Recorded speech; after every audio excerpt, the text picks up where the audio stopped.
5 caado oo ay leeyihiin mufakiriinta qoto dheer iyo dadka caqliga leh, sida loo qaato si ay u noqdaan kuwa guulaysta.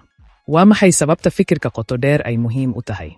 Adduunyada buuqa iyo sawaxanka ka buuxo, waxaa soo baxay mufakiriinta qoto dheer. Halkii ay ka falcelin lahaayeen caqabadaha ama dadkani waxay doortaan inay ka jawaabaan. Waxay milicsadaan, falanqeeyaan, oo ay doortaan falalkooda iyagoo ula kac ah si ay u sameeyaan doorashooyin caqli iyo xikmad leh oo nolosha ah. Laakiin waa maxay caadooyinka ka dhigaya dadka caqliga leh iyo mufakiriinta qoto dheer inay ka soocaan inta kale? Halkan waxaan ku taxnaa qaar ka mid ah. Fahamka iyo qaadashada caadooyinkan, waxaad kobcin kartaa maskax awood badan oo kaa caawin doonta inaad guulaysato. Si la mid ah, kalinimada ayay qaataan. Mufakiriinta qoto dheer waxay door bidaan shirkadooda halkii ay la joogi lahaayeen dadka khaldan. Kalinimadu waxay u ogolaataa kaligood waqti ay ku hakin karaan, dib u milicsanayaan oo ay soo dhexgeli lahaayeen. Dhaqankani waxa uu kor u qaadaa hal abuurnimada iyo caddaynta shucuureed. Waxa kale oo uu qofka ka caawiyaa inuu gaadho go'aamo wanaagsan nolosha.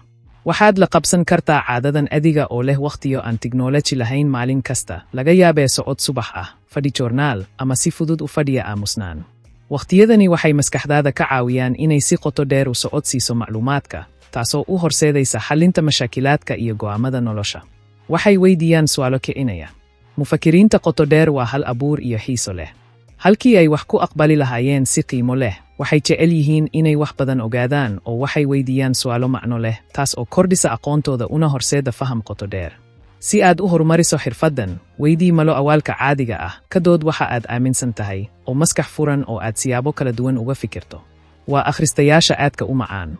Dadka caqliga lihi wax badan bay akhriyaan, waxay balaadhisaa aragtidooda adduunka, waxay siinaysaa aqoon waxayna ka caawisaa inay u koraan qof ahaan.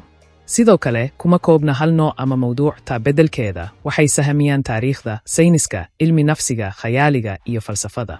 Waxaad sidoo kale yeelan kartaa caado wax akhris adiga oo hubinaya inaad akhrido ugu yaraan 10 bog maalin kasta, ha ahaato sheeko ama wargeys. Waxay milicsadaan ka hor inta aysan ka falcelin. Adduunyada falceliska ah, mufakiriinta qoto dheer ayaa hakad ku jira ka hor inta aanay hadlin ama samayn.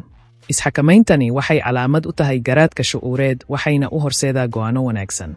Ku dhaqantan adiga oo ku celcelinaya miyir qabka oo siinaya naftaada boos aad ku fikirto. Tiriso ilaa 5 ka hor inta aanad ka jawaabin xaaladaha kacsan ama joornaalka ku saabsan go'aamada halkii aad ku degdegi lahayd iyaga.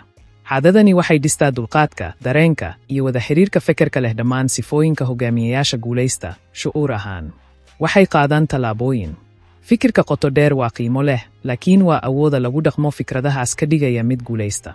Mufakiriinta qotada dheer ma la fadhiistaan fikrado, si xeeladaysan ayay u fuliyaan.